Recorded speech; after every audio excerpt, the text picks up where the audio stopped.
चला तर मग कुकरमध्ये तेल टाकून घ्यायचं आहे।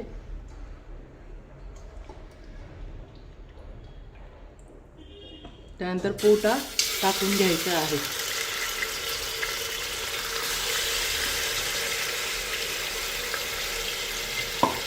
आणि चवीनुसार फक्त मीठ टाकून घ्यायचे आहे।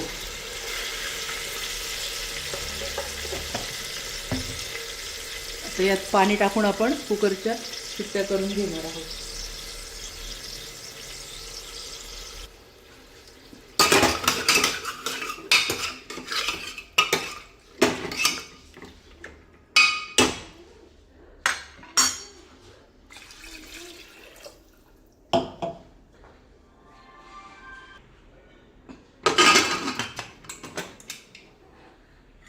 आता याच्या आपण 4-5 शिट्ट्या घेऊन घ्यायच्या आहे। पोटा शिजायला थोडा वेळ लागतो, आपण याच्या 4-5 शिट्ट्या करून घेऊया।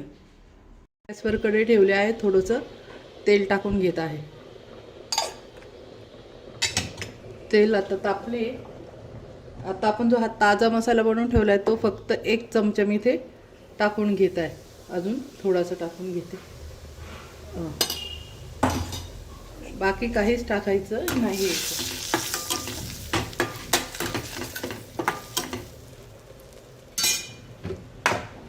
आणि अगदी चवीपुरतं मीठ टाकून घेत आहे थोडंसं।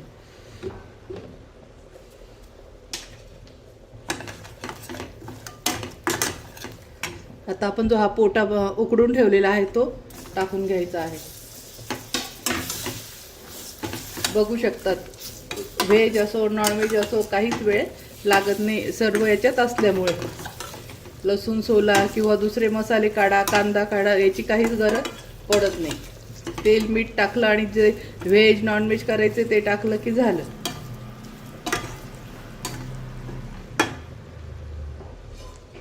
मस्त बघू शकता, कलरच किती छान आहे। आता आपण 5 मिनिटं हे अजून याच्यात वाफवून घेऊया। आपण काढून बघूया।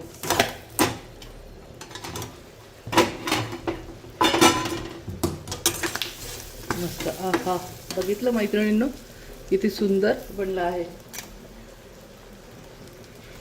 मस्त आता कोथिंबीर टाकून घ्यायची आहे। हे झालं आपलं पोटा फ्राय।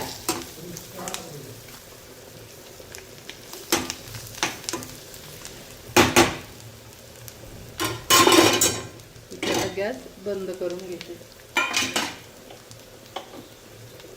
मस्त बघू शकता किती सुंदर पोटा फ्राय झालेला आहे। बघू शकता तो ताजा मसाला आहे ना, तुम्ही पाहिलं मी फक्त तेल आणि मीठ टाकलंय, बाकी काहीच टाकलेलं नाही यात।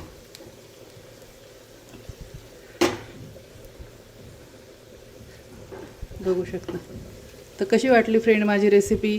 आवडला असेल तर माझ्या चॅनलला लाईक करा, सबस्क्राईब करा आणि शेअर करा। मस्त खा आणि मस्त राहा।